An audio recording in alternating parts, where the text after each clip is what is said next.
Saudara, saya baru ngalamin hari Minggu kemarin, saudara. Ada beberapa saudara yang sudah dengar, tapi saya mau cerita lagi. Ada yang sangat menarik terjadi, saudara. Hari itu saya mau kebaktian, saya mau ibadah. Tiba-tiba saya dengar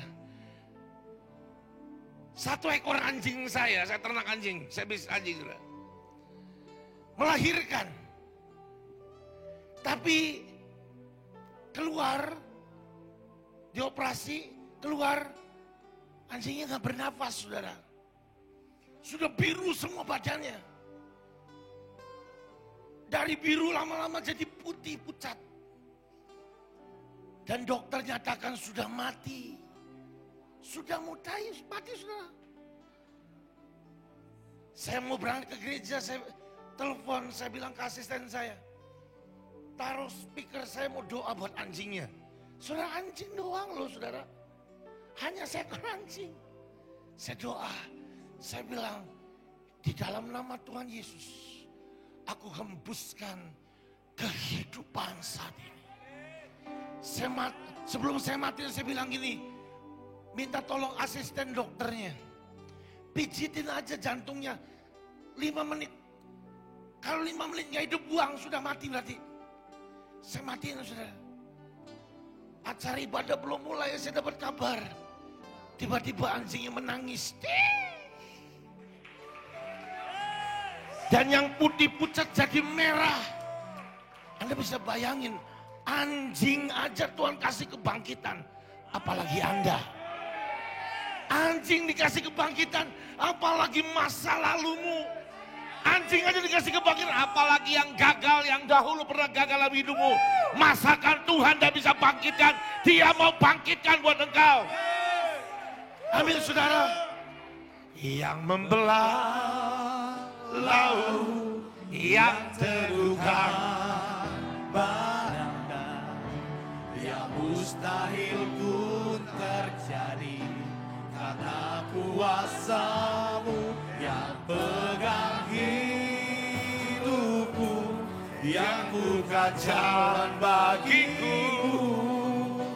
Kau pembuat mujizat sejati. Katakan lagi, yang membelah laut. Yang membelah laut yang terduga badai, yang mustahil pun terjadi, karena kuasa-Mu yang pegang hidupku, yang buka jalan bagiku. Kau pembuat mujizat sejati. Lagi-lagi katakan, angkat tangan lu, katakan, yang membelah laut. Haleluya. Yang terduga badai, yang mustahil pun terjadi, karena kuasa-Mu yang pegang hidupku, yang buka jalan bagiku.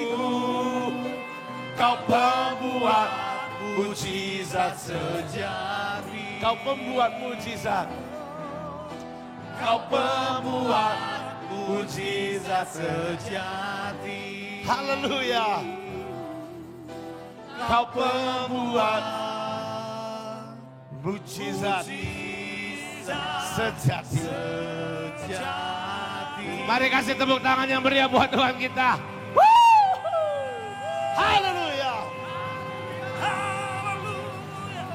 Haleluya. Engkau buat yang mustahil buat kami, Tuhan.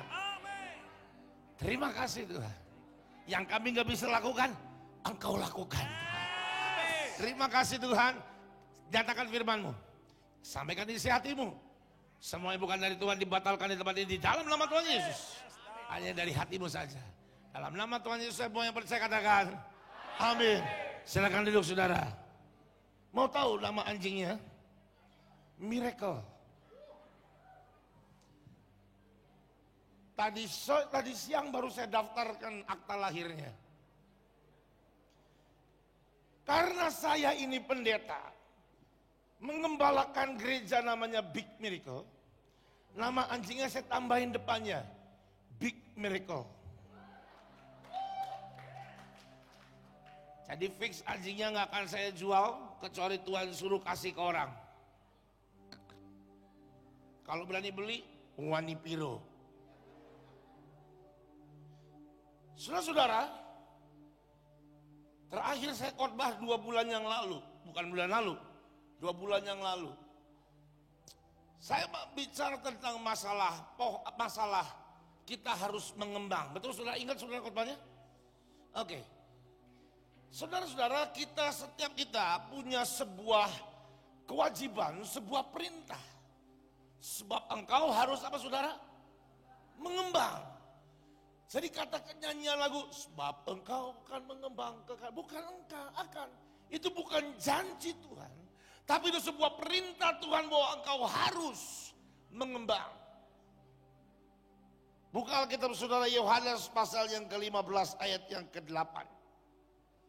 Dalam hal ini, Bapakku dipermuliakan. Sekali lagi Yohanes 18 ayat 8. Dalam hal ini, inilah Bapakku dipermuliakan. Jika apa saudara? Kamu berbuah banyak. Dengan demikian, kamu adalah apa saudara? Muridku. Seberapa banyak saudara engkau yang berkata dan engkau percaya kalau engkau ini muridnya Tuhan? Angkat tanganmu yang murid Tuhan. Ya enggak angkat tangan, enggak tahu muridnya siapa. Mungkin muridnya Tolyong Tok, saudara. Setiap kita murid Tuhan dan kalau engkau berkata engkau murid Tuhan, maka ada sebuah tanggung jawab, ada sebuah panggilan yang harus engkau penuhi, yaitu engkau harus berbuah. Saudara, Kejadian pasal yang pertama kalau nggak salah ayat yang ke-26 firman Tuhan berkata beranak cuculah, betul ya? Tapi dalam bahasa aslinya itu ditulis parah. Dan artinya adalah bukan beranak cucu tapi berbuah, be fruitful. Kata-kata be fruitful adalah sebuah perintah untuk kita berbuah. Artinya saudara, dalam kekristenan kita, jika kita tidak berbuah, maka itu sebuah kejahatan. Nanti saya akan ke depan akan kasih tahu Anda saudara, kenapa orang yang gak berbuah adalah sebuah kejahatan. Tapi sebelum itu saya mau ajak kita buka Alkitab kita. Buka di Lukas pasal yang ke-13 ayat yang ke-8.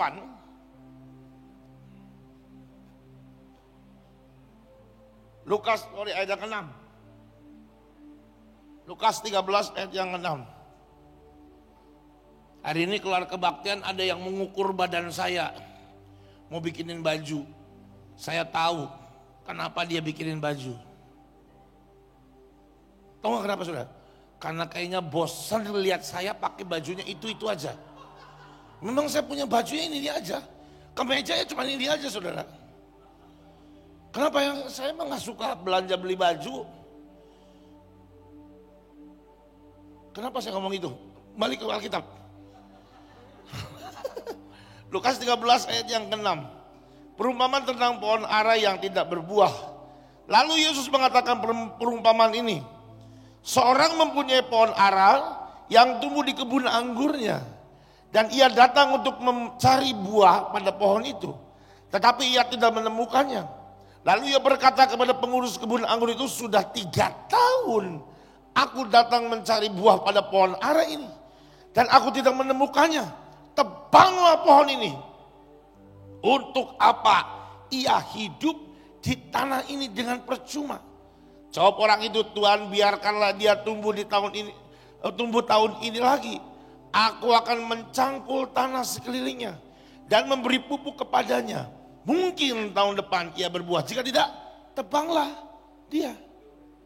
Saudara, saya mau kita santai.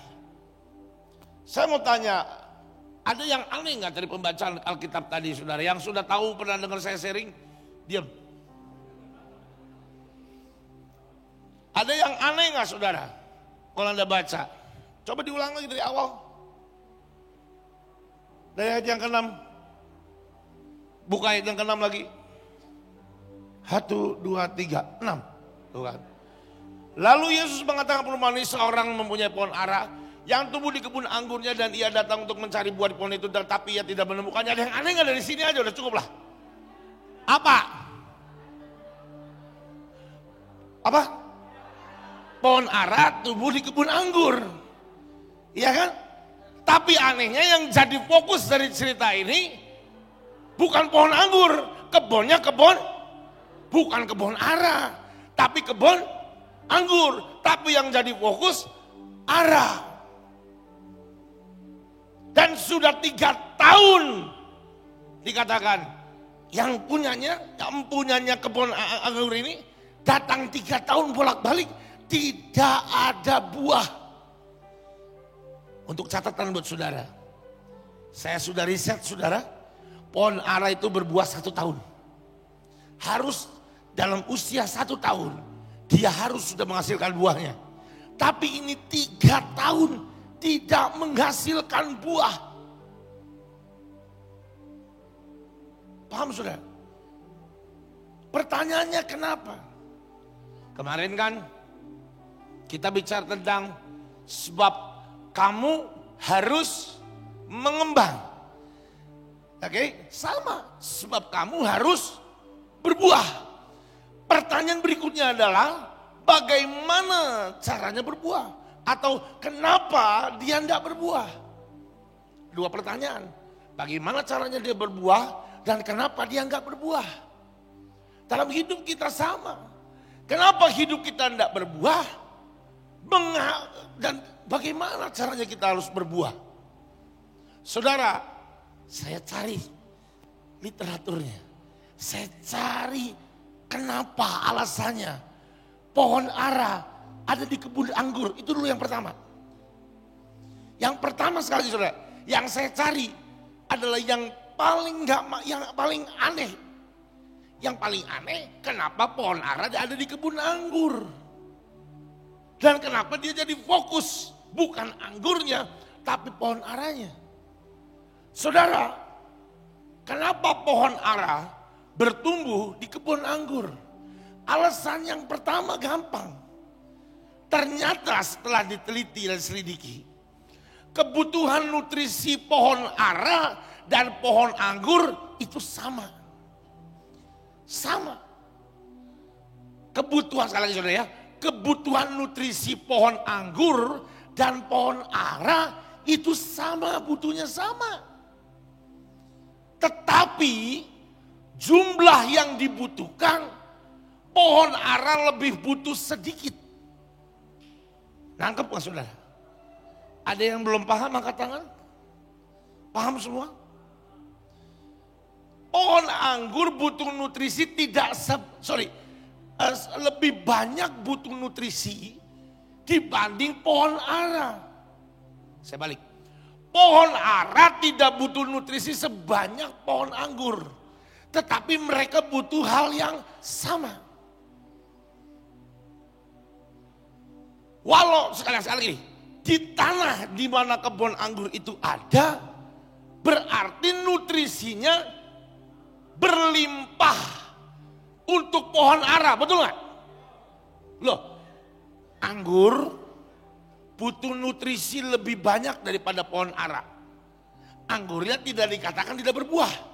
Berbuah berarti ada nutrisi yang cukup banyak di tanah itu. Yang notabene nutrisinya berlimpah buat pohon ara. Tetapi walaupun sudah ada nutrisi buat dia berbuah, tetap dia tidak berbuah.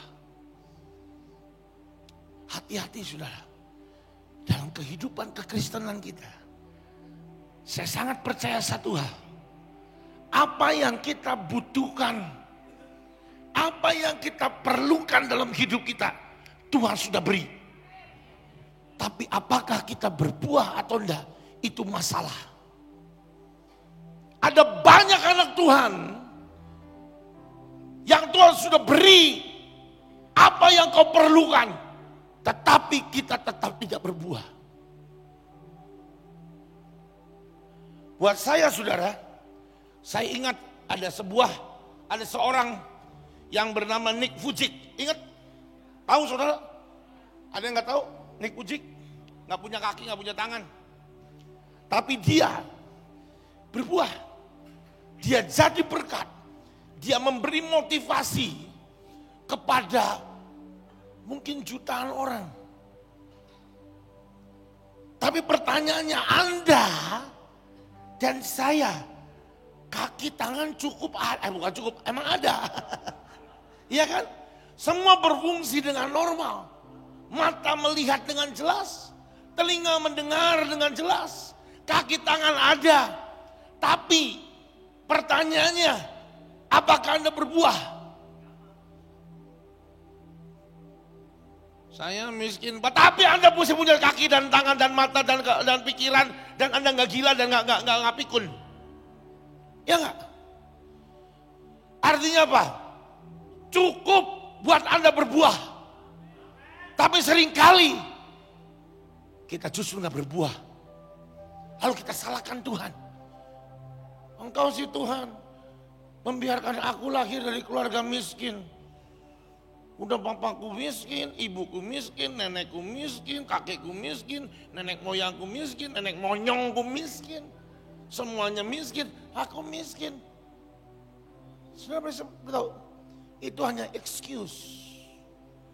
Karena sesungguhnya ketika engkau menerima Tuhan Yesus sebagai Tuhan dan Rajamu, engkau diselamatkan. Engkau diselamatkan. Maka engkau dapat nutrisi yang lebih dari cukup buat engkau. Kenapa saudara? Karena Tuhan berkata, Allahku, ada lagunya, Allahku kan memenuhi kebutuhanku menurut kekayaan dan kemuliaannya cukup.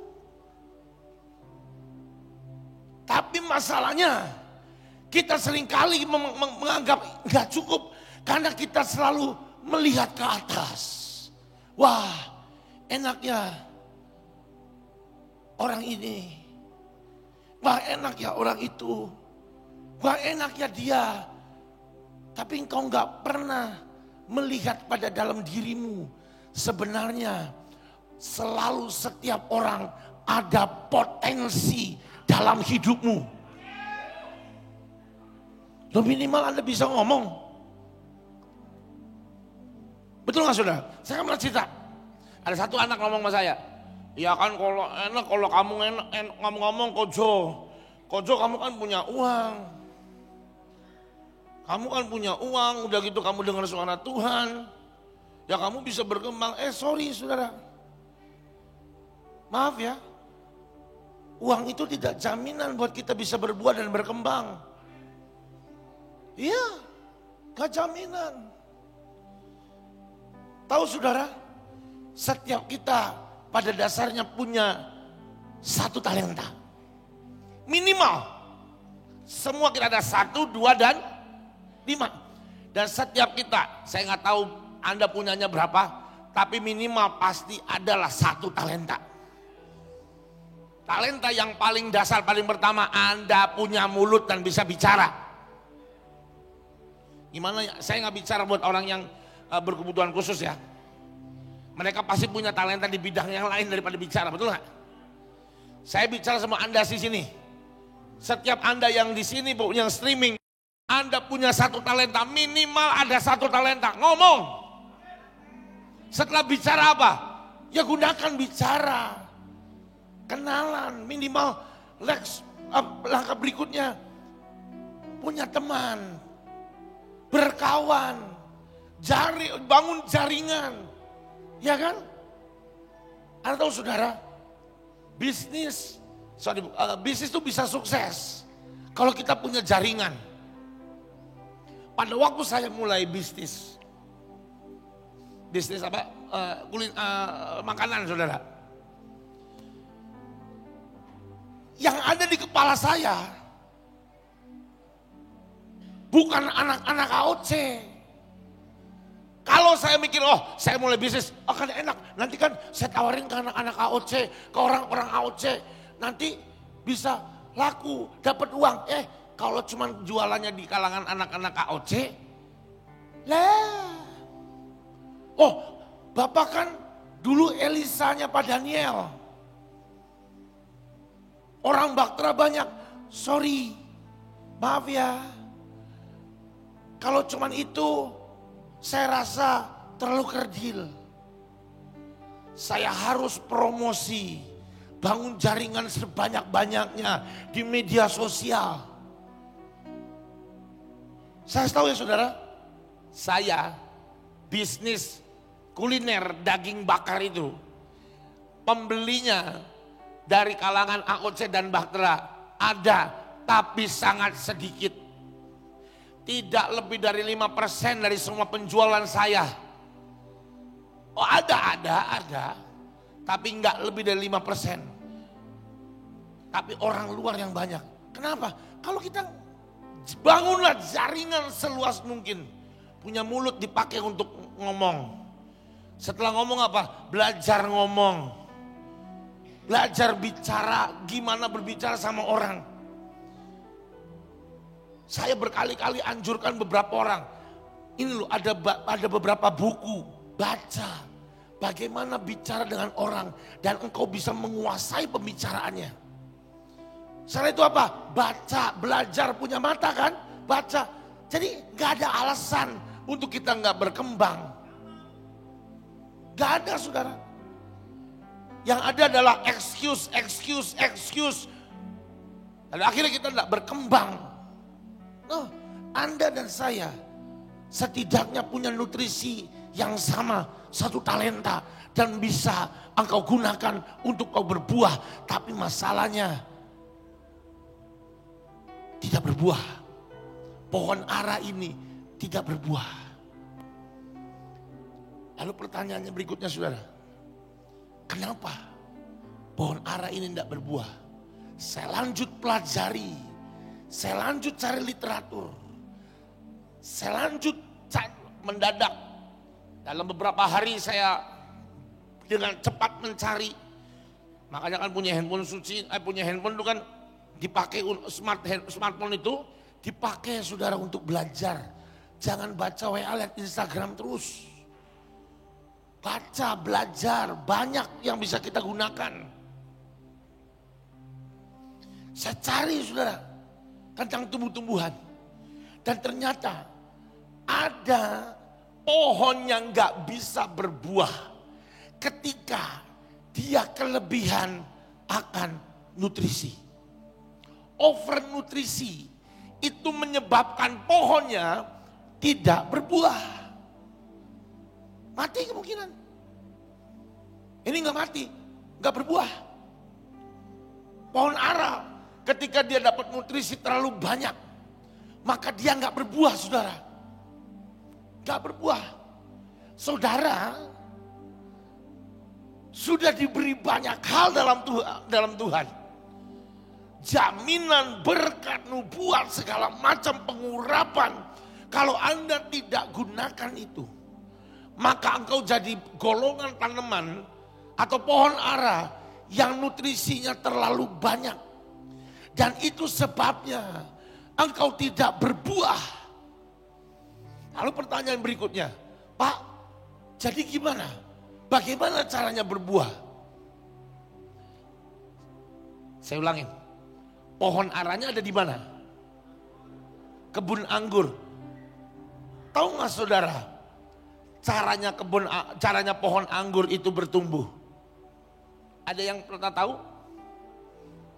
Salah satu tumbuhannya apa? Rambat. Dia merambat. Dan salah satu media yang merambat, biasanya kalau petani yang sekarang modern dia kasih kayu-kayu kan, lalu dia merambat. Orang dulu merambatnya di mana? Di pohon. Orang zaman dulu saudara, ada alasan kenapa ada pohon ara di situ. Kenapa? Karena supaya pohon anggur ini merambat di pohon ara. Setelah merambat, dia akan mengambil sedikit dari nutrisi yang berlebih yang dinikmati oleh pohon ara. Sekali lagi, saya ulangin. Di tanah itu banyak nutrisi. Pohon ara membutuhkan jumlahnya kecil aja nutrisinya. Tapi dia karena di tanah yang kelebihan nutrisi, makanya dia akan jadi overnutrisi. Ketika pohon anggur ini merambat, pohon anggur ini ngambil nutrisi sedikit demi sedikit dari pohon ara. Sehingga pohon ara ini akan stabil.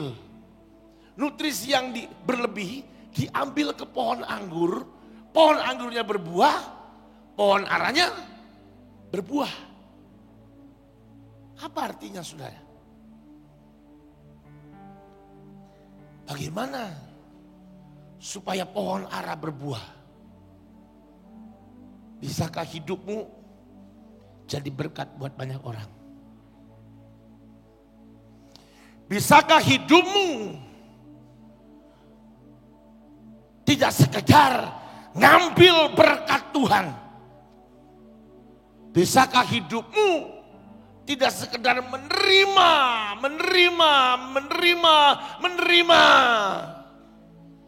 tapi bisakah hidupmu ada yang keluar dari hidupmu dan itu menjadi berkat buat orang, saudara?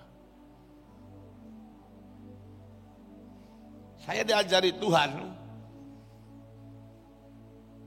untuk bisa menjadi berkat buat banyak orang. Simple. Sebenarnya kan kelas Zoom kelas yang ada ini kan hampir semua Anda, berbanyak saudara yang selalu ikut Zoom kelas. Angkat tangan saudara yang ada di WA group. Oke, berarti banyak yang belum ada di WA group ya. Ya udah, nanti saya invite semuanya.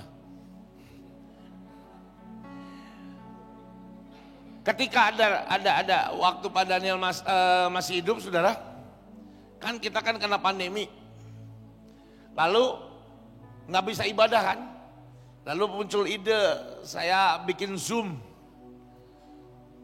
Zoom ini lalu semakin hari semakin bertambah banyak, sampai akhirnya ya banyak lah, sampai ada kalau nggak salah 4 atau 5 WA group, banyak sekali. Sudah tahu gak Tuhan ngomong apa? Pada waktu sebelum mau mulai, Tuhan bilang ini, taruh hidupmu di program Zoom kelas ini. Maksudnya apa Tuhan? Bikin WA group, taruh nomor teleponmu di situ. Dua-duanya. Loh, habis ini kan gak ada privacy Tuhan. Taruh. Saya taruh saudara. Saya bikin sampai 5 grup. Itu hampir 1.000 lebih tuh, hampir 3.000 saudara. Banyak sekali saudara. Dan semua orang punya nomor handphone saya. Mendadak saya ini sering banget diteleponin orang. Mendadak orang WA saya sebanyak-banyaknya. Anda tahu saudara, WA-nya penuh sekali. Nih, yang paling kadang, sorry ini curhat buat saudara ya, supaya Anda ngerti perasaan saya. Kalau udah ada pembagian barang profetik, udah ada Google Form, Anda sudah ngisi, nggak perlu laporan Pak, saya udah isi ya Pak. Ya udah sih, kalau udah isi ya udah. Udah gitu baru isi kemarin, hari ini besoknya langsung ya Pak mana barangnya, kok belum nyampe? Kan ente baru kirim kemarin. Minta dikirim langsung jadi jangan nyampe, emangnya aneh Superman. Ada yang gitu saudara. Serius. Sampai kadang-kadang ada WA yang agak penting ketumpuk paling bawah. Satu hari saya pernah hitung. Ada bisa 200 WA lebih saudara.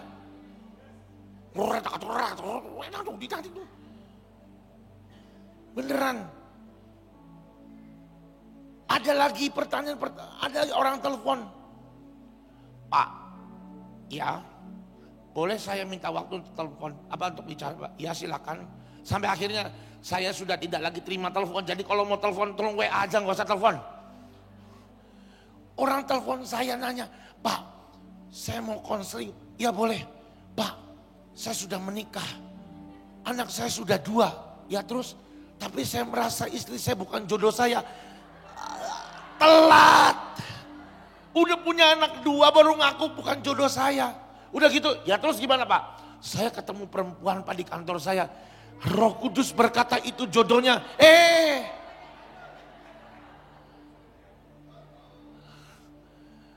Iya saudara, saya puji Tuhan. Memang tidak terlalu banyak. Lebih banyak yang kirim kesaksian dan cerita. Wah Tuhan nih, itu menghibur saya. Menguatkan saya. Jadi please, kalau mau WA, sebelum WA masalah, kalau bisa WA berkat dulu ya. Kesaksian dulu baru masalah saudara. Saya kadang-kadang saudara agak stres loh. Pak saya ini, Pak saya ini. Gak apa-apa, tapi gini, setidaknya. Ketika Tuhan ngomong taruh hidupmu di situ. Saya belajar untuk taruh hidup saya. Dan tidak sedikit, hampir setiap hari ada orang yang telepon saya atau WA saya itu bicara masalah, Pak, saya butuh uang, Pak. Pak, anak saya mau sekolah, Pak. Pak, saya besok mau dipenjara karena belum bayar utang, Pak. Dan saya belajar Tuhan ngomong apa? Tuhan ngomong gini, kalau kamu bisa berbuat baik, jangan tahan. Setiap orang yang minta uang sama saya, tapi jangan dicoba ya. Jangan mencobai lalu coba Pak Jo ngomong asal ngomong enggak. Jangan, dosa di hadapan Tuhan. Setiap orang WA minta uang sama saya akan kasih. Saya enggak tanya, saya enggak peduli, pokoknya saya minta nomor rekening saya kirim. Pak, saya butuh uang. Besok saya mau dikejar-kejar orang, mau dipukulin Pak. Kalau enggak bayar utang. Berapa utangnya? 50 juta, saya kirim 500.000. Loh, Anda ketawa menghina loh. Loh, itu benih loh. Daripada 500.000, saya doakan. Enggak. Saya doakan, saya kirim uang. Walaupun enggak penuh. Tapi setidaknya ada benih yang saya keluarkan. Dan saudara ini menjawab, Anda mau berbuah, bisa enggak hidupmu dirambati orang? Ada orang yang merambati hidupmu dan engkau bisa berbagi kebaikan. No, Anda nggak usah ikutin gayanya saya, nggak harus orang ikuti. Ini Tuhan berperkara dan bicara untuk saya, bukan untuk Anda. Anda nggak perlu, kalau gitu saya mau ikut gayanya Pak Jo. Setiap ada orang yang minta uang saya kasih. Kalau Tuhan nggak ngomong, hati-hati, rusak dompetmu. ATM-mu kebakar sudah pasti. Saya kasih karena Tuhan yang ngomong dan ngajarin. Saya lakukan itu. Saya beritahu saudara, 1 bulan kurang lebih saya harus keluarkan 10 sampai 15 juta. Saya udah hitung saya. Hanya untuk ngasih orang. Kadang capek sih saudara. Jujur, saya mau curhat ya, capek banget saudara. Kenapa? Gimana gak capek? Orang minta uang yang gede-gede. Udah gede saya cuma ngasih sedikit dan lama-lama uang saya tambah sedikit. Saya pernah ada orang minta 7 juta. Saya cuma bisa kasih 70.000. Kenapa? Karena saya cuma punya uang 170.000 sisanya di kantong. Di ATM. Saya cuma bisa kasih 70.000. Tapi setidaknya saya kasih saudara. Pak Jo tanya Tuhan berapa jumlahnya? Tanya. Tapi kalau Tuhan diam gak jawab, tetap saya kasih. Tapi jumlahnya kecil. Jadi kalau Anda yang di sini ngerasa dulu pernah minta uang sama saya kasih kecil karena Tuhan gak ngomong. Ya saudara. Tapi di situ loh, Anda jadi berkat. Anda gak perlu ikutin saya perkara uang, enggak. Yang perlu Anda ikutin apa? Bisakah Anda jadi berkat buat banyak orang? Ketika ada orang yang telepon Anda minta doa, doakan. Sediakan waktu berdoa buat orang. Kalau lihat orang di jalan ada yang kelaparan, turun, kasih makan. Jadi berkat, saudara. Sekarang saya mau tanya, pembekalan ini ujungnya buat apa? Buat Anda kaya? Buat Anda bertahan di masa kesukaran? Buat Anda banyak uang? No. Ujungnya engkau jadi orang-orang yang memberkati banyak orang. Dan membawa mereka ke Tuhan. Dan memenangkan banyak jiwa. Saudara, berbuah. Itu ujungnya untuk memuliakan Tuhan. Tadi kita baru baca di Yohanes 15. So ujungnya itu Tuhan yang dipermuliakan. Amin, saudara. Sekarang saya mau tanya lagi. Lanjut, saudara. Lalu kan ini anggur merambat kan. Lalu ngambil nutrisinya kan. Saya mau tanya. Setelah itu pohon aranya berbuah enggak? Enggak berbuah. Gimana sih kok enggak berbuah? Ih. Kan pohon aranya enggak berbuah karena kelebihan apa? Nutrisi. Pohon anggurnya kan merambat, berarti ngambil sedikit nutrisi pohon ara itu. Jadi akhirnya nutrisinya kan pas. Dia berbuah. Betul kan? Pohon ara buahnya apa? Ya pohon ara. Ya ara. Saya tahu ya. Pada zaman itu. Zaman Yesus dan sebelum Yesus. Pohon ara itu. Siapa yang makan?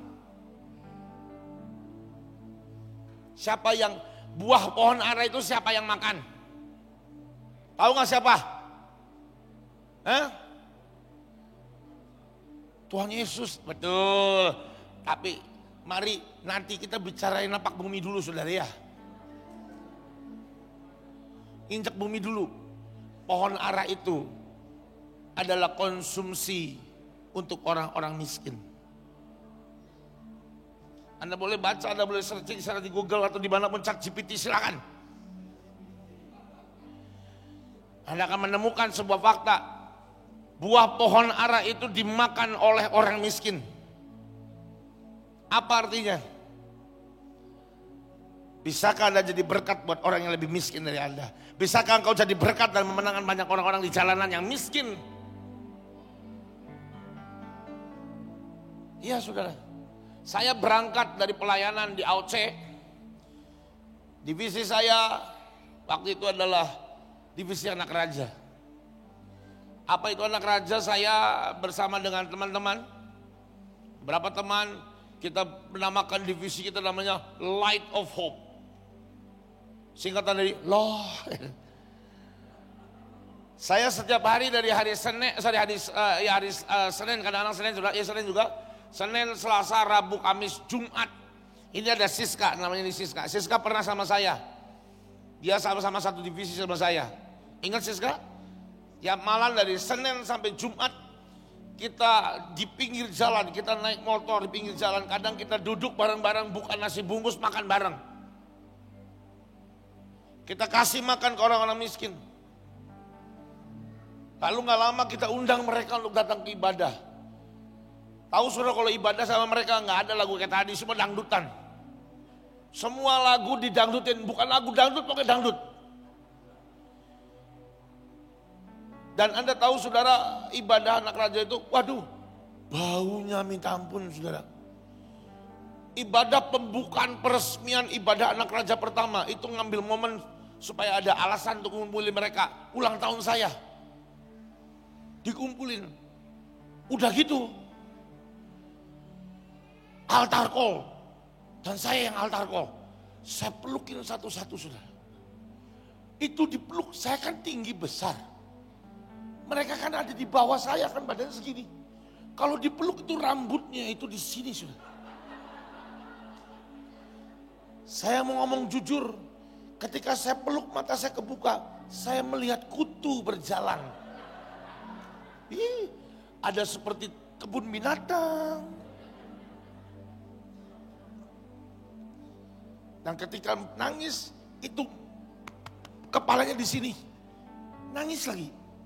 Udah ya bau, rambutnya berbinatang, nangis, keluar Umbel. Muka di sini.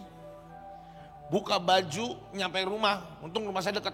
Nyampe rumah, yang saya lakukan adalah anak istri saya, jangan dekat-dekat. Rawan kutu. Buka baju, mandi. Iya saudara. Tapi mau beritahu saya mau kasih tahu saudara. Awal breakthrough pelayanan saya mau jujur saudara ya. Awal breakthrough pelayanan saya pada waktu saya menggembalakan anak raja. Ya, itu saya lihat breakthrough. Sebelumnya saya direktur radio di AOC. Setelah itu dipindahkan sama Pak Daniel di anak raja. Waktu lagi enjoy-enjoynya gembala anak raja, dipindah ke Big Miracle Church, saudara. Dua dunia yang berbeda. Kalau di anak raja, kalau kita ngomong nggak ngerti-ngerti, saya bisa, mana teh goblok-goblok ting sih. Coba kalau di Big Miracle Church, kamu, bubar jemaatnya saudara. Iya. Tapi awal breakthrough pelayanan saya tahu banget saudara. Ketika Tuhan percayakan anak raja saudara. Ketika saya harus melayani orang-orang miskin. Dan tahukah saudara, hari itu saya masih ingat waktu saya pegang divisi anak raja. Tidak disupport sama AOC. Dulu saya di radio nih, salah satu anak buah saya dulu nih, namanya Ongen. Dulu penyiar saya. Pindah ke anak raja. Tidak disupport sama AOC, enggak. Dari mana uangnya? Ya keluar dari kantong saudara. Mulai dari 50 nasi bungkus sampai 200 sampai 300 nasi bungkus setiap malam. Setiap malam. Setiap malam saudara. Makanya sampai sekarang masih belum bisa move on. Big Miracle Church sekarang membiayai dapur untuk anak raja. Kenapa? Masih belum bisa move on dari pelayanan anak raja. Tapi awal breakthrough-nya di situ saudara. Yang lebih parah lagi, disuruh gaji stafnya. Anak radio, itu kalau nggak salah masih double ya. Radio sama anak raja masih pegang dua-duanya. Sudah digaji, sudah gini. Pengerjanya AOC tapi saya yang gaji. Saya yang gaji saudara. Saya digaji AOC terang-terangan aja lah, 4 juta. Tapi saya suruh gajiin anak-anak. Sampai 8 juta kan. Gaji dari AOC itu cuman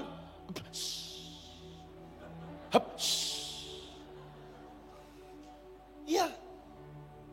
Lebih parahnya lagi tiba-tiba satu hari Pak Daniel kumpulin semua pastoral. Ngomong gini. Saya kangen sama Pak Daniel sumpah. Pengen nangis. Kumpulin kami saudara. Kalian semua harus belajar gantung sama Tuhan. Mulai hari ini tidak ada gaji buat pastoral. Itu hari Senin gajian. Hari Sabtu dikasih pengumuman tidak gajian, tidak ada gajian. Lo kan nunggu 1 bulan lagi gitu kan. Itu enggak. Senin gajian, Sabtu diumumin tidak ada lagi gajian buat pastoral. Saya lari, lah mau protes takut kesambar petir. Kan menjamah jubah hamba Tuhan bisa kusta. Jadi saya nggak berani. Tapi kesel nggak? Kesel banget. Lah, Anda menggaji saya saja nggak cukup. Sekarang suruh nggak digaji, tetap harus menggaji anak. Wah, kan tekor-kor saudara. Tapi jujur saya, mari saya beritahu.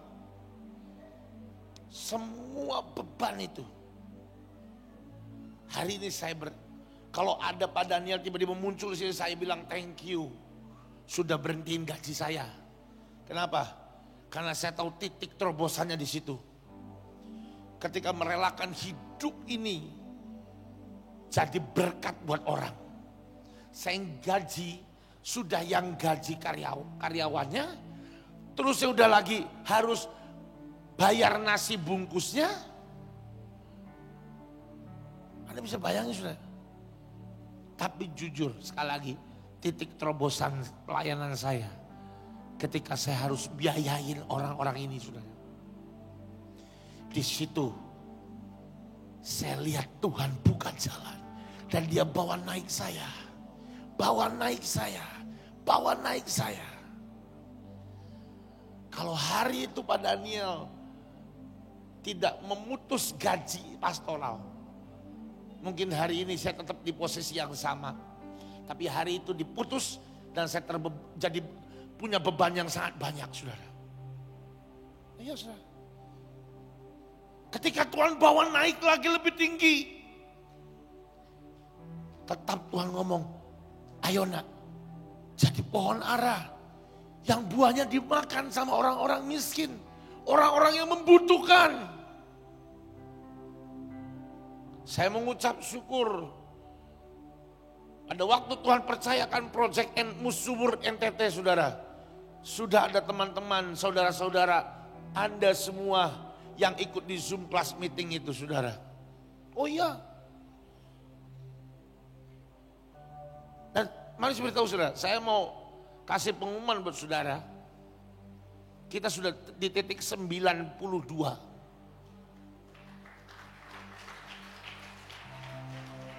Saya sudah estimasi satu sumur kita butuh sekitar 30-40 juta. Let's say 30 aja, gak usah gede-gede. Silakan Anda hitung 30 juta kali 92. Sudah berapa miliar itu? Satu desa itu sekitar 1.000 sampai 2.000. Ada yang 2.000, ada yang 3.000, ada yang 1.000. Mari kita pukul rata semuanya 2.000. Silakan 2.000 kali 92 itu berapa orang yang diberkati melalui sumur? Silakan hitung, saudara.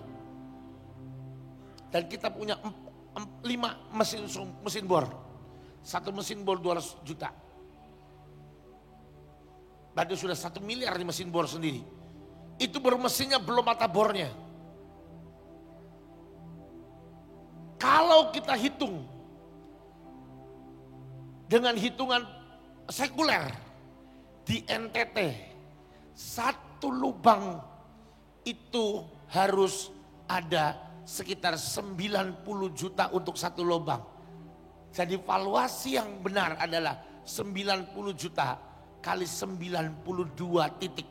Anda hitung, saudara. Dengan ratusan ribu orang yang diberkati. Pohon ara harus berbuah. Dan buahnya dimakan oleh orang-orang miskin. Memang awalnya pada waktu Tuhan bilang pergi ke Burundi. Saya bilang udah negara miskin, negara paling tidak bahagia lagi. Tapi saya bersyukur. Kenapa? Berarti saya masih harus jadi pohon ara yang buahnya harus dimakan oleh orang-orang miskin, saudara. Hari ini saya beritahu saudara, nggak usah nunggu Anda jadi kaya raya, nggak usah. Hari ini engkau bisa jadi berkat buat orang miskin. Saya pernah dengar satu kesaksian dari satu orang. Dia bilang, Pak, saya ini nggak punya apa-apa, tapi saya bisa beli satu botol aqua yang kecil seperti itu dan satu roti, Pak. Dan saya lakukan ini 2 hari sekali. Saya datangi beberapa tukang beca, saya kasih. Dia bilang gitu, saudara.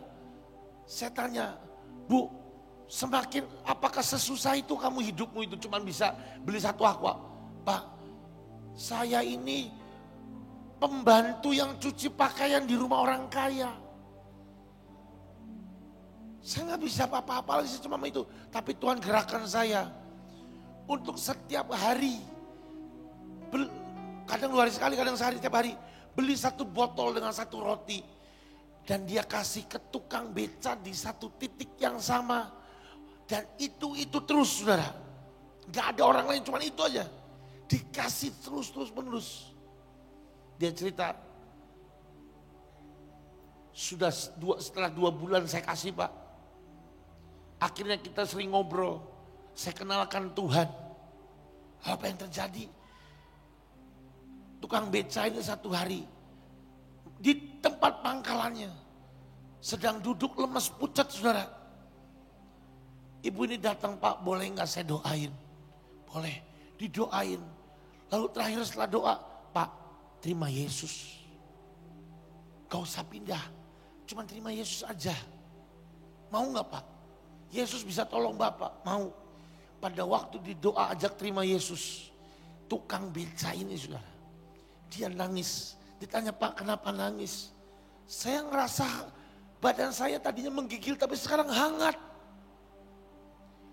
Nangis saudara. Itu Tuhan Yesus Pak. Selesai, pulang. Besoknya sudah nggak ada tukang beca itu di situ. Dicari, ditanya teman-temannya tukang beca sama tukang beca. Tahu nggak saudara? Meninggal. Tapi tahu nggak kemana meninggalnya saudara? Hah? Ke surga. Siapa? Ibu-ibu pembantu rumah tangga yang cuci pakaian. Cuman 1 botol aqua dengan roti 1 kasih ke tukang beca yang sama berulang-ulang. Dia adalah pohon ara yang buahnya lebat. Yang didapati Tuhannya berbuah. Hari ini pertanyaannya, apakah Anda mau jadi pohon ara yang berbuah? Saudara, kenapa saya bicara tentang pohon ara? Karena di akhir zaman, Tuhan katakan pada waktu pohon ara batangnya mulai melemas dan mulai memunculkan yang namanya bunga, mulai berbunga. Pohon itu kalau berbunga itu berarti dekat dengan berbuah. Maka hari itu kedatangan Tuhan akan datang, akan segera tiba. Anda cari di kitab Matius kalau nggak salah.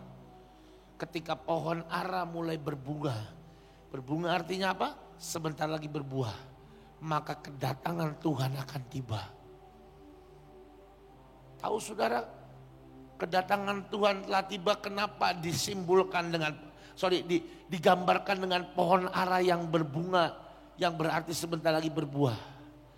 Karena pada waktu Tuhan datang kedua kalinya, Dia mau lihat kepada setiap pohon ara ini, adakah buah dalam hidupmu?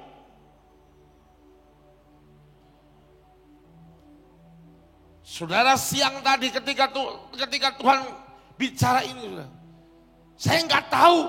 Saya cuma mau bawain ini aja pohon ara, karena tahu dari kemarin Tuhan ngomong bawain tentang pohon ara ini. Yang 3 tahun ditunggu Tuhan tidak berbuah. Tadi siang saudara Tuhan ngomong, kenapa kamu harus bicara ini? Karena aku mau mempercepat setiap anak-anak Tuhan untuk berbuah.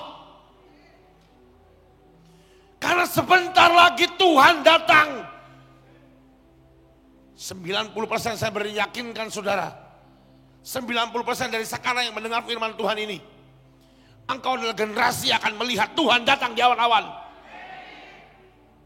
Tadi 10% ini kan berangkat duluan. Tapi 90% yang ikut pembekalan Tuhan bicara tadi pagi tadi siang. Karena 90% orang yang ikut sama kamu Jo, ikut pembekalan, 90% akan melihat kedatanganku. Dan pada waktu kedatangan Tuhan kedua kalinya, berarti akan ada apa saudara? Rapture, pengangkatan, ya kan? Tapi masalahnya gini, pada waktu Dia datang, Dia melihat mana buahmu. Sudah jadi berkat buat jiwa-jiwa belum? Berapa orang miskin yang kau beri makan? Dia akan tanya itu saudara.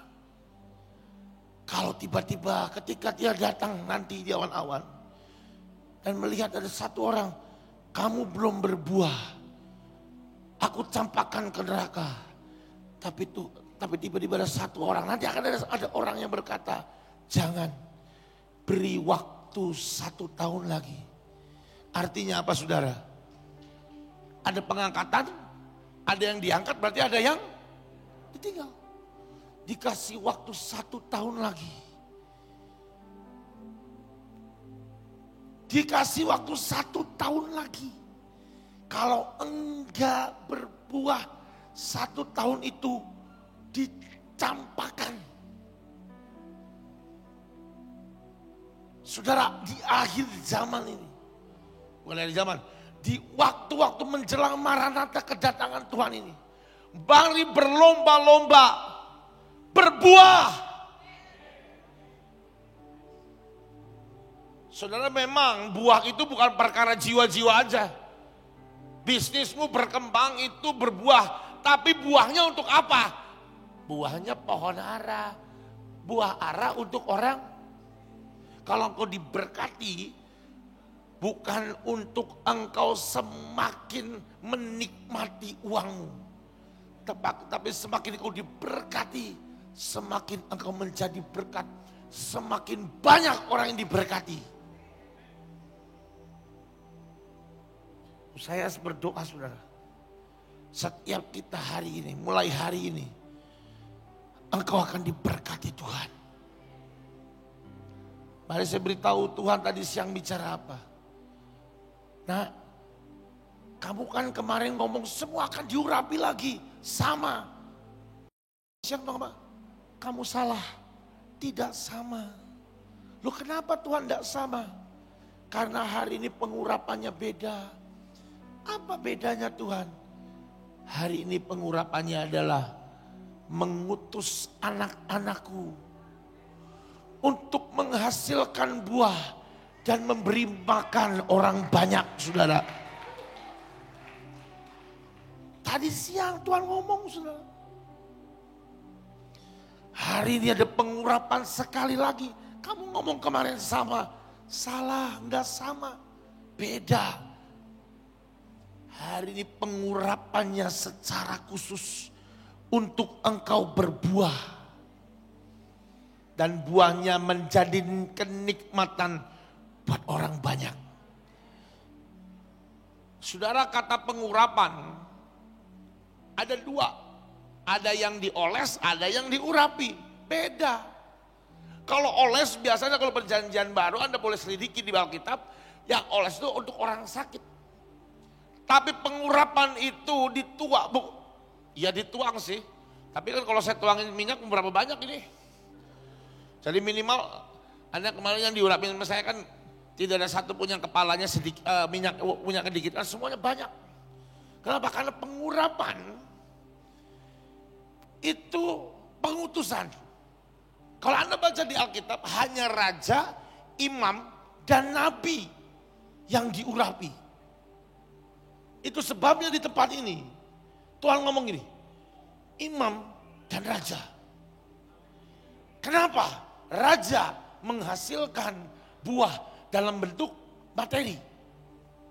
Imam menghasilkan buah dalam bentuk jiwa. Memberi makan jiwa-jiwa. Amin saudara. Tapi masalahnya saya mau ajak kita buka satu ayat terakhir. Tenang, saya gak akan lama. Saya gak kuat lama saudara. Saudara, salah satu kenapa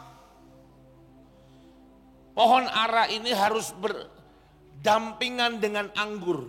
Saya mau cerita satu lagi saudara. Saya lupa, saya diingatkan Tuhan. Pohon ara kenapa harus dengan anggur? Karena 2 pohon ini bicara tentang anak Tuhan.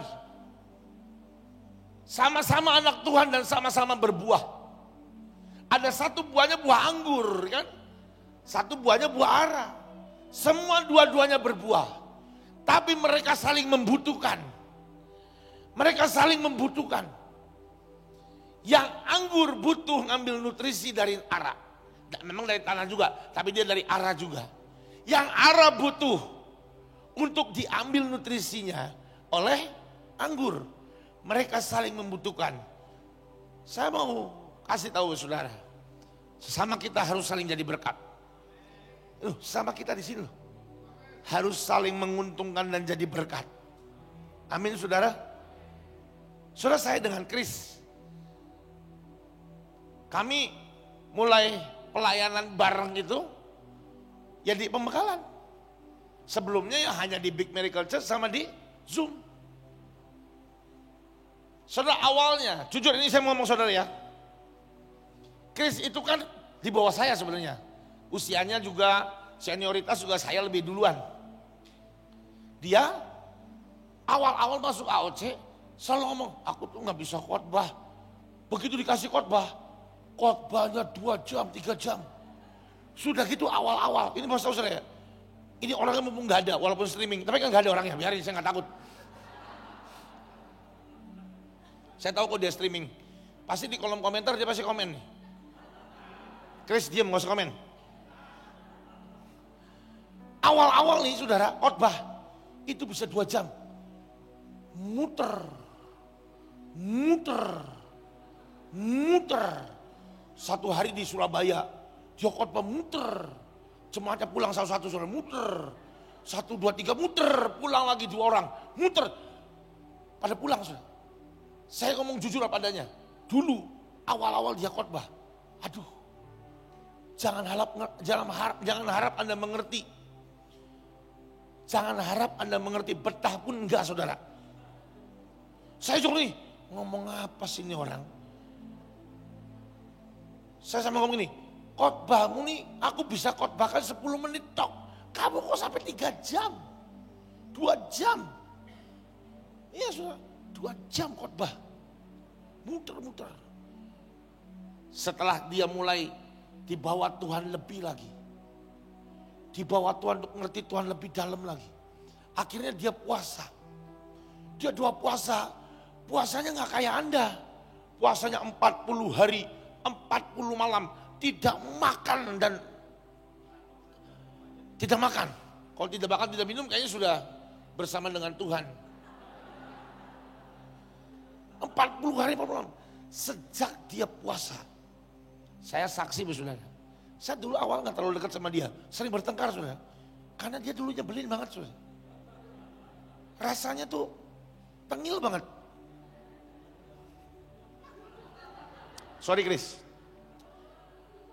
Setelah 40 hari, dia dibawa Tuhan lebih dalam. Karakternya berubah. Pengurapannya berubah. Hikmatnya ikut dirubah. Mendadak khotbahnya jadi sangat indah. Sangat dalam. Pewahyuannya berbeda. Pewahyuan baru banyak dibukakan. Saya sampai terenganga. Dulu bego, sekarang pinter banget nih orang. Kok pinter sekarang loh. Saya sampai terenganga, wih iya keren loh. Satu ketika kita dibawa kepada suasana online. Betul kan online-nya? Lalu ketika online itu kan bisa kelihatan kan angkanya. Jumlah yang non-viewer kalau di YouTube. Loh, Chris ini anak baru. Tiba-tiba ketika dia khotbah, viewernya tinggi saudara. Saya masih di sini terus. Karena dia kalau khotbah kan ada isinya. Saya ada sih isinya, tapi banyak lucunya. Jadi saya kalah, terus naik terus. Saya undang di Big Miracle Church. Gembalanya kurang tenar, pembicara tamu tenar banget. Saya undang lagi di Zoom. Setiap kali saya Zoom cuma 76 yang ikut, dia 150, 200. Kok saya kalah? Saya yang punya rumah. Tahu saudara, apa yang saya lakukan? Saya cemburu. Apa saudara? Sekarang saya punya kompetisi yang baru. Ini saingan, ini saingan, ini saingan. No. Tuhan ngomong dalam hati saya. Nah, kerja bersama kamu dan dia, kalau kamu bersama dengan dia, jalan bareng, kamu akan lihat ada banyak yang didobrak. Lalu terjadilah pembinaan ini kan, pembekalan ini. Saya tidak pernah menganggap Kris sebagai kompetisi. Karena kompetisi itu melelahkan. Tapi kolaborasi itu lebih asik, saudara. Kemarin, pada waktu saya ngomong, kemarin saya datangi Kris, kan lu yang khotbah. Tapi Tuhan ngomong gue nyembah dulu. Gue ambil aja. Asik aja Kris ngomong, silakan. Kalau perlu yang lama, gue khotbah sebentar, ya gak bisa gitu. Saya nyembah Tuhan, saya dapat penglihatan kan. Ada tongkat berjalan di depan, membelah laut. Ternyata apa yang saya dapat lihat, itu yang Tuhan suruh Kris untuk sampaikan di tempat ini. Kompetisi atau kolaborasi maunya? Kolaborasi itu mengasihkan daripada kompetisi. Kenapa pohon anggur dan pohon ara tumbuh di ladang yang sama? Kenapa saudara?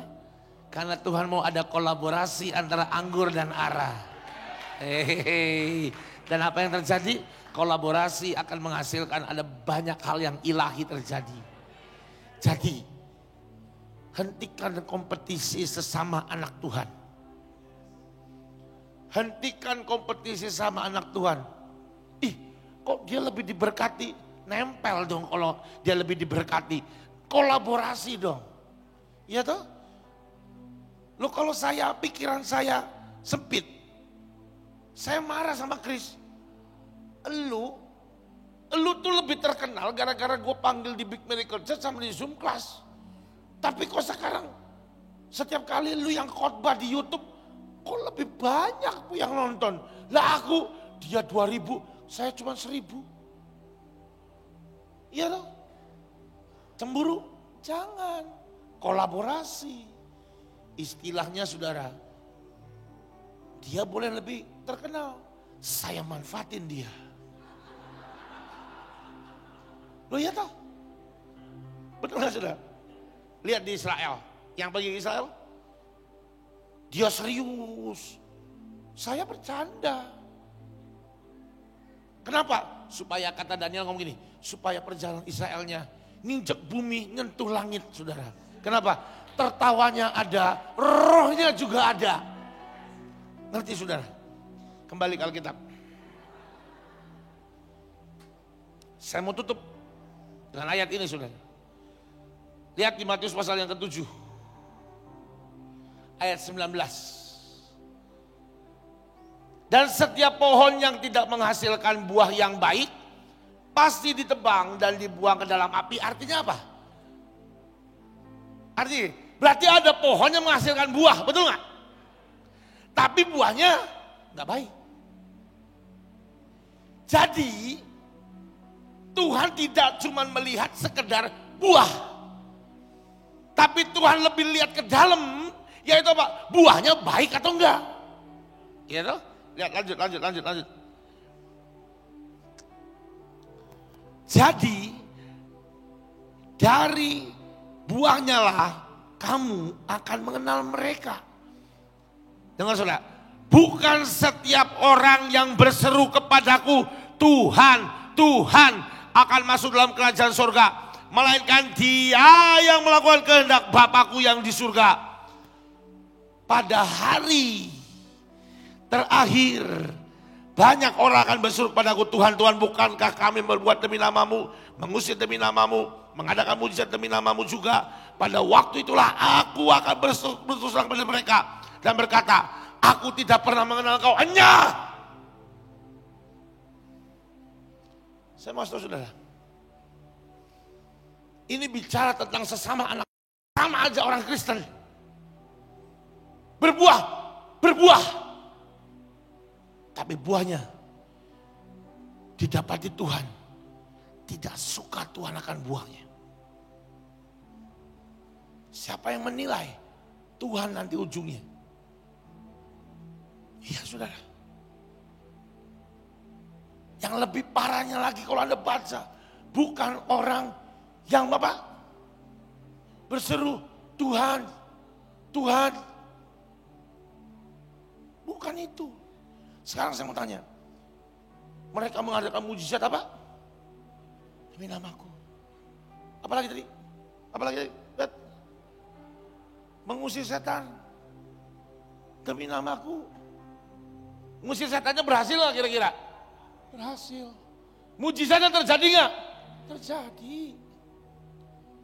Terjadi mujizatnya. Mengusir setannya sukses, setannya kabur.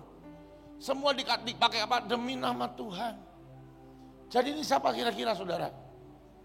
Hamba Tuhan.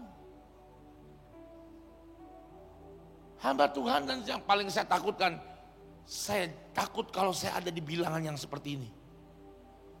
Ya saudara, saya sangat punya ketakutan yang sangat besar kalau saya ada di bilangan yang ini. Karena jelas ayat ini bicara tentang hamba Tuhan. Mengusir setan, mengadakan tanda mujizat. Yang gak cuma hamba Tuhan sih, kita juga kan bisa ngusir setannya. Mujizat juga ya bisa lah.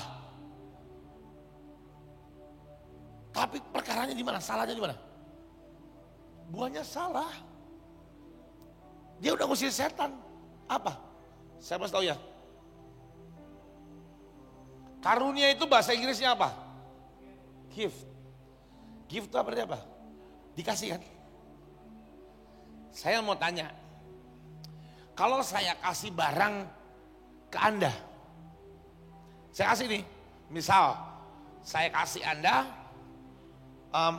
satu handphone. Ini untuk kamu.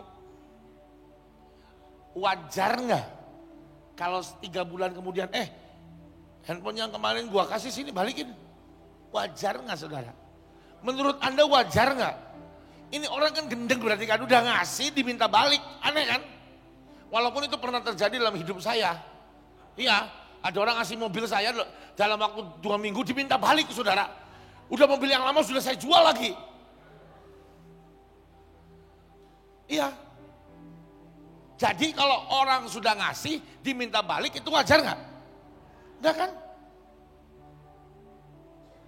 Karunia itu pemberian. Jadi karunia itu dikasih Tuhan. Tuhan bisa minta balik gak? Kalau kita aja gak wajar minta balik apa yang sudah dikasih, apalagi Tuhan. Tapi berarti orang yang masih melakukan tanda mujizat, belum tentu ada Tuhan bersama dengan dia. Saya mau cerita, mau tutup dengan kesaksian saya. Ini buktinya.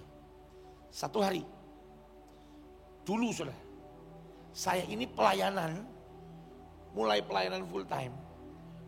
Dipanggil keliling itu bukan karena saya bisa khotbah. Sekarang aja khotbah masih ngawur kok. Bukan karena khotbah, tapi karena karunia. Dulu saudara, saya lebih dikenal lebih tajam. Setajam silet. Lebih tajam saudara.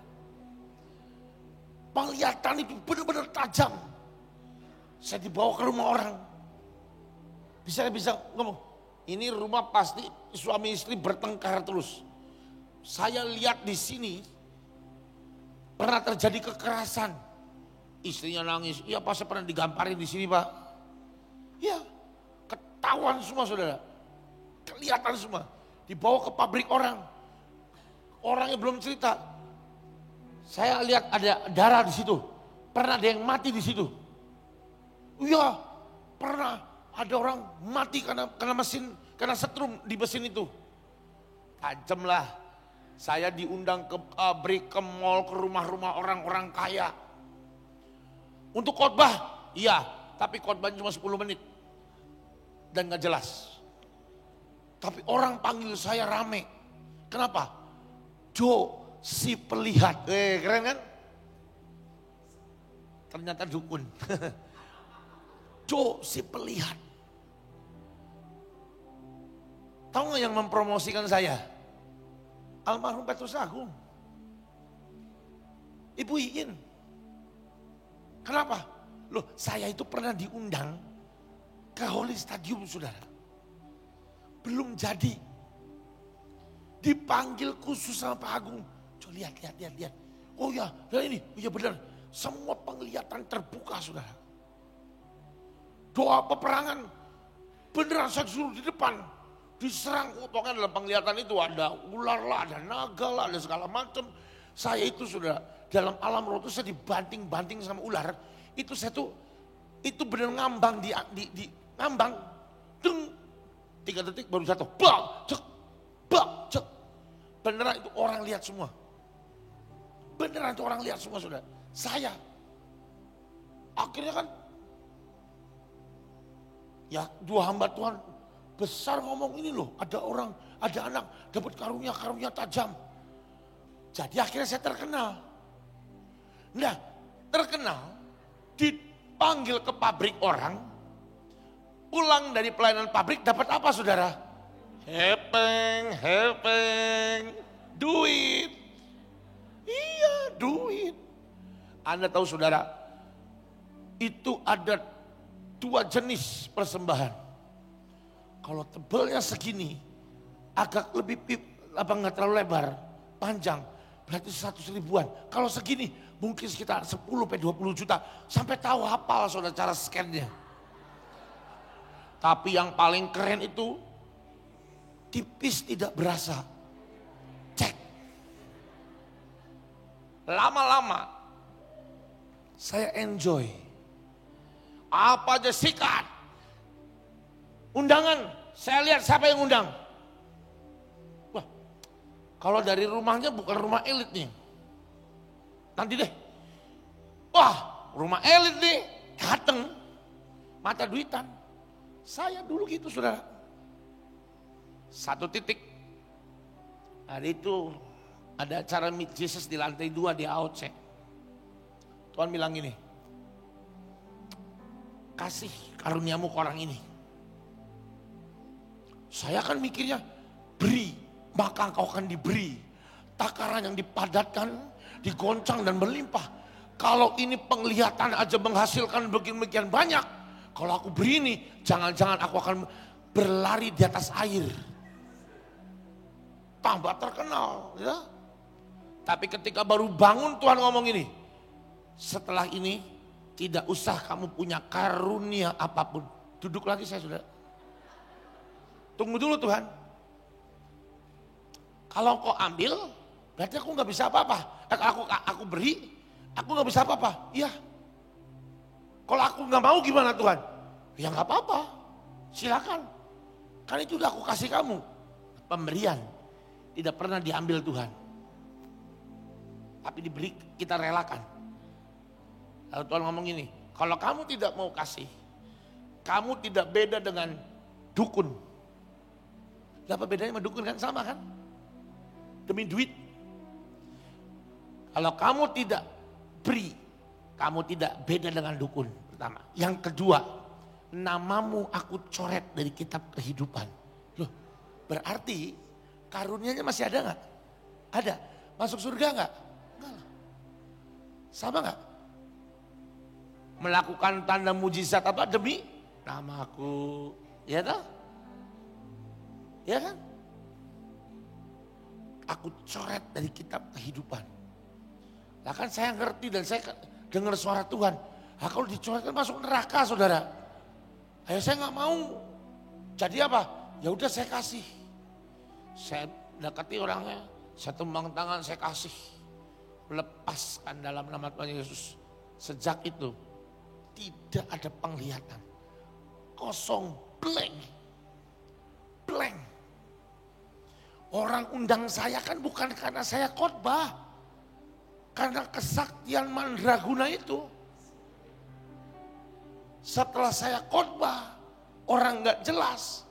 Pak tolong lihat rumah saya, ada apa? Gak ada apa-apa.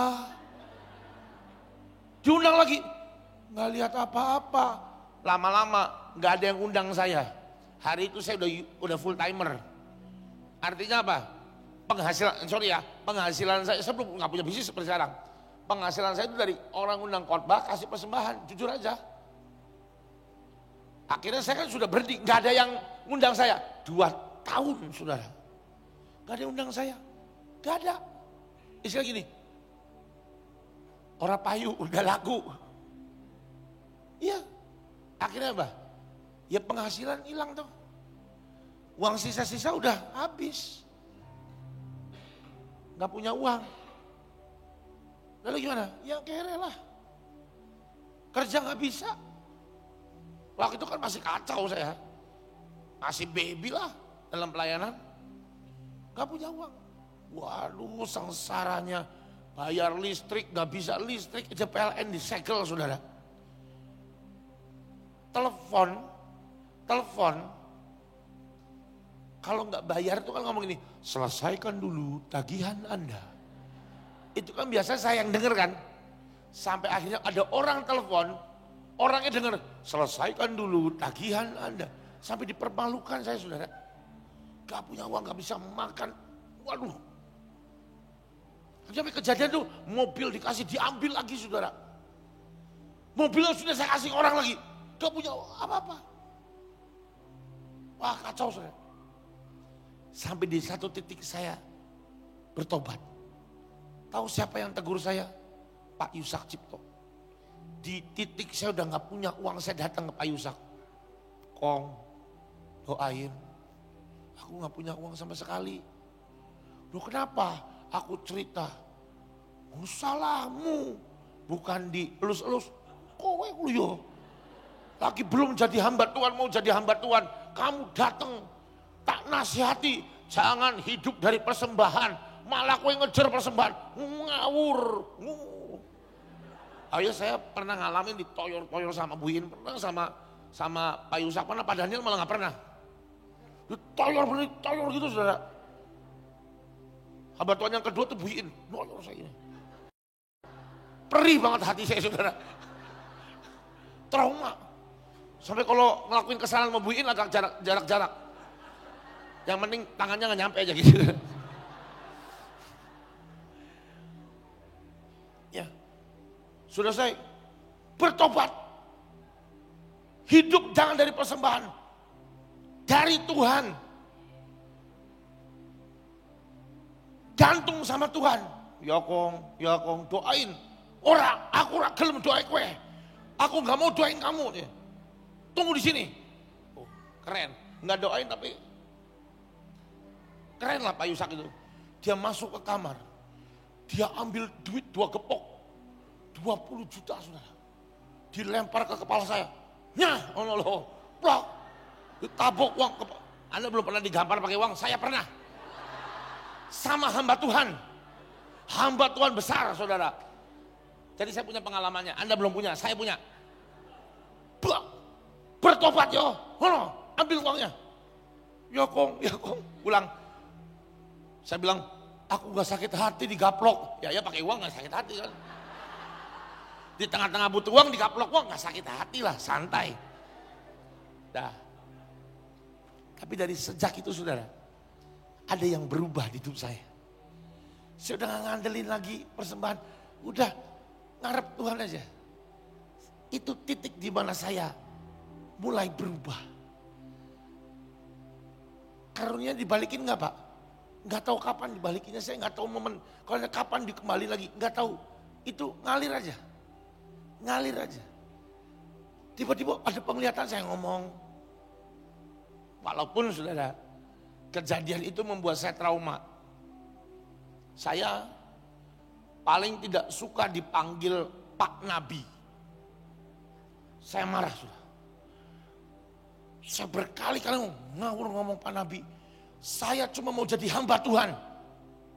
Jangan ada titel nabi-nabian. Karena hamba Tuhan tidak ada di Alkitab, hamba Tuhan palsu gak ada. Adanya nabi palsu. Saya gak mau. Saya mau. Sampai akhirnya saya dimarahin berkali-kali. Pak Daniel pernah ngomong, kamu itu kalau tidak pernah mau ngaku kamu nabi itu bagus. Cuman kalau ada pernyataan Tuhan, jangan kamu simpan. Sampaikan saya awal-awal kembali karunia-Nya. Saya gak mau ngomong apa-apa. Tuhan ngomong apa, mau terjadi apa, bencana pun, saya diem. Kenapa? Saya takut. Yang dulunya tenar terkenal jatuh, saya takut terkenal. Ya. Wah dulu, takutlah. Saya simpen terus. Ibu Iin ngomong ini, kamu lama-lama karunia kenabianmu diambil sama Tuhan. Karena kamu tidak pernah mau menggunakan. Bu, saya jatuh karena karunia kenabian. Saya gak mau jatuh lagi. Ya tapi kan kamu sudah berubah. Kamu udah ngerti, udah belajar. Tetap sudah. Satu hari Joshua pernah ngomong ini. Kamu tuh kamu tuh naif. Naif siapa? Ben naif. Kamu itu naif. Ngomong kamu bukan nabi. Kemarin kamu ngomong. Ada yang terjadi sesuatu, akan terjadi gempa di Jawa Barat. Terjadi gempa. Itu nabi. Kalau Anda tanya sama saya, Pak Jo nabi bukan? Sampai detik ini saya ngomong, terserah Anda ngomong apa. Tapi saya tidak pernah mau menjuluki diri saya nabi. Saya kagum dengan orang-orang Afrika yang selalu ngomong, I am a prophet. Saya nggak berani. Saya takut. Karena di Alkitab berkata apa? Akhir zaman banyak apa? Nabi palsu. Oke, kembali ke topik. Artinya gini, karunia bisa dipakai, tapi belum tentu ada Tuhan di dalamnya. Betul maksudnya? Artinya gini, karunia boleh ada, tapi tetap harus ada otoritas Tuhan di dalamnya. Kalau ada karunia tapi tanpa otoritas dari Tuhan, jadinya ujungnya seperti tadi. Buah yang tidak baik di hadapan Tuhan. Kalau karunia tanpa otoritas dari Tuhan, nanti ujungnya engkau diomong, dan Tuhan akan ngomong sama engkau, aku tidak kenal engkau, enyahlah engkau pembuat kejahatan. Artinya gini, Anda gak berbuah aja diomong jahat. Anda berbuah tapi buahmu gak baik. Dan kau menggunakan karunia tanpa otoritas Tuhan. Jahat kata Tuhan. Oh jangan kaget saudara. Akan ada semakin banyak hamba Tuhan yang kelihatannya fenomenal. Membangkitkan orang hidup, mematikan orang mati. Salah kebalik. Membangkitkan orang yang mati. Menyembuhkan orang yang lumpuh. Berdoa. Maka orang tuli melihat, orang buta mendengar. Salah ya, kebalik lagi. Kelihatannya fenomenal. Hati-hati saudara. Kenapa Tuhan berkata di hari-hari akhir akan ada banyak nabi-nabi palsu? Karena ini. Akan ada banyak hamba-hamba Tuhan yang dulu disertai Tuhan. Dia nggak sadar kalau Tuhan sudah jauh dari dia. Tapi dia terus melakukan. Gampang sudah membedakannya. Saya maksud cara membedainnya. Seorang nabi yang sudah ditinggalkan Tuhan. Hamba Tuhan yang berkarunia sudah meninggalkan Tuhan. Kalau apa yang dia sampaikan ujungnya kembali ke dirinya. Kalau ujungnya orang akan ditarik untuk mengagumi dirinya. Maka disitulah engkau harus tahu. Hati-hati ini tidak ada Tuhan lagi dengan dia. Kalau hamba Tuhan ini, apapun yang dia sampaikan membuat orang terkesima, bukan ke Tuhan, tapi ke dirinya. Hati-hati. Hati-hati saudara. Hati-hati. Oh banyak saudara. Saya itu jujur ya. Saya itu paling bingung kalau ada ketemu sama orang yang sedikit-dikit ngomong, kata Tuhan. Kata Tuhan. Tuhan bicara sama saya. Pernah saya ketemu sama satu ibu-ibu. Rebutan kursi di bis waktu di Israel. Bukan Israel kemarin ya, bukan. Gak ada. Dulu pernah ada. Itu bukan saya pembimbing rohaninya, tapi saya peserta juga. Pernah ada satu ibu-ibu. Rebutan kursi nomor 2. Ketika dia duduk, ada orang, boleh gak saya duduk di situ gantian besok? Enggak. Tuhan bilang ini jatah saya. Hanya perkara duduk aja ngomong Tuhan bilang. Gak lama kemudian saya perhatiin ibu ini. Nih ini ibu-ibu aneh nih. Bentar lagi antri. Dia nyerobot. Antri dong. Tuhan bilang saya harus berdiri di sini. Sedikit-dikit Tuhan bilang. Ini loh, hati-hati loh. Jangan sampai mudah ngomong Tuhan bilang. Tuh ada yang, saya jujur ya, paling kesel, sebel sama orang yang Tuhan taruh di hati saya. Anda harus beli, saya punya barang-barang. Ini Tuhan yang bilang, boleh kamu gak beli gak apa-apa sih gak apa-apa. Tapi Tuhan sudah taruh di hati saya, kamu harus beli ini. Kalau mau dagang aja, gak usah bawa nama Tuhan. Lama-lama, kalau itu sah, kalau itu menyenangkan hati Tuhan, lama-lama di sini Tuhan bilang, beli babi panggang di saya. Salah satu kenapa saya tidak pernah promosi di WA grup yang besar.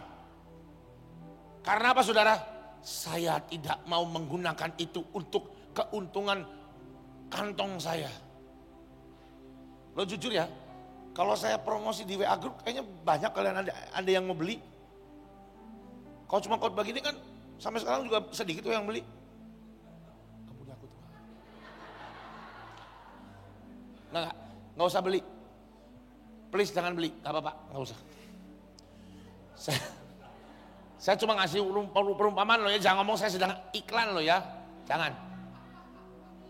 Enggak. Saya cuma nggak usah tepuk tangan juga kali. Saya cuma mau kasih tahu saudara, jangan sedikit-sedikit kata Tuhan. Kata Tuhan sedikit-sedikit. Terus ngomong kata Tuhan. Tapi ujungnya untuk menyenangkan kamu. Bukan kata Tuhan, itu kata kamu. Itu bukan lu buat, itu lu buat.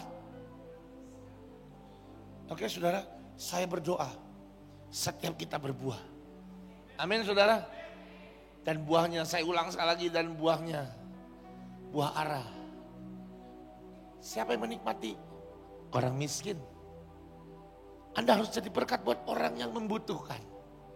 Anda harus jadi berkat buat orang yang membutuhkan.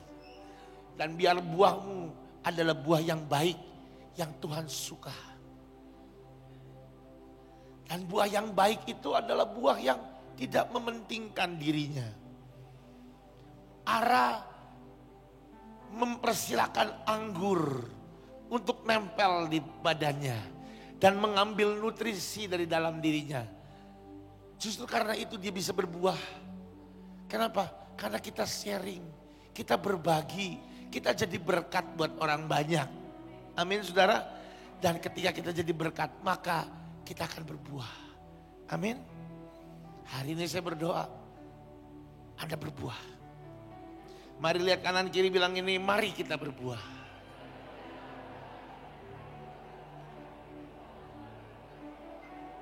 Amin saudara. Mari jadi berkat buat banyak orang. Apa yang Anda lakukan untuk pelayanan di NTT itu salah satu dari buah ara, saudara. Amin saudara. Pak Ginting sama Ibu Ginting bulan depan mau pergi ke Rote, melayani orang-orang di sana. Itu adalah pohon ara yang buahnya untuk dinikmati. Untuk siapa? Orang-orang di Rote. Dukung doa saudara, minimal. Dukung doa. Yang pergi dengan timnya Pak Ginting sama Ibu, Anda tim buah badam, Tim buah badam itu keren. Kecil, ya toh? Tapi gerak cepat tidak terasa, yang penting selesai. Beda kalau militer yang megang. Cepat, tepat, gerak, cepat, tepat, selesai. Anda orang-orang buah badam yang akan pergi bersama dengan Pak Ginting sama Ibu, Anda harus tahu, ketika Anda pergi ke Rote nanti, Anda adalah pohon ara. Buahnya dinikmati orang. Saya bernubuat buat acara di Rote, dengar ya. Karena Tuhan ngomong barusan. Kamu akan menemukan di Rote nanti, dengar orang-orang buah badam. Nanti di Rote, kamu akan menyaksikan keajaiban mujizat supranatural yang belum pernah terjadi sebelumnya. Saya melihat ada banyak orang-orang yang lumpuh berlari-lari. Di Roh saya sedang melihat ada orang-orang yang gak bisa jalan tiba-tiba berlompat-lompat. Dengar ya, karena engkau sudah jadi pohon ara dan buahnya dinikmati. Tuhan ngomong satu lagi, jangan takut. Ingat di padang gembala, tongkat perkenanan sudah aku berikan. Berjalan aja, kalian akan nikmati sebuah pemandangan mujizat supranatural. Rote akan menjadi sebuah zona baru kata Tuhan di dalam pelayanan buah badam. Kamu akan dibawa masuk ke dalam sebuah zona yang baru yang belum pernah engkau alami sebelumnya. Pengalaman kamu di pelayanan Karo itu belum ada apa-apanya dibanding mujizat yang akan terjadi di Pulau Rote. Termeterai dalam nama Tuhan Yesus. Mari tutup matamu berdoa. Kiasata karalapa.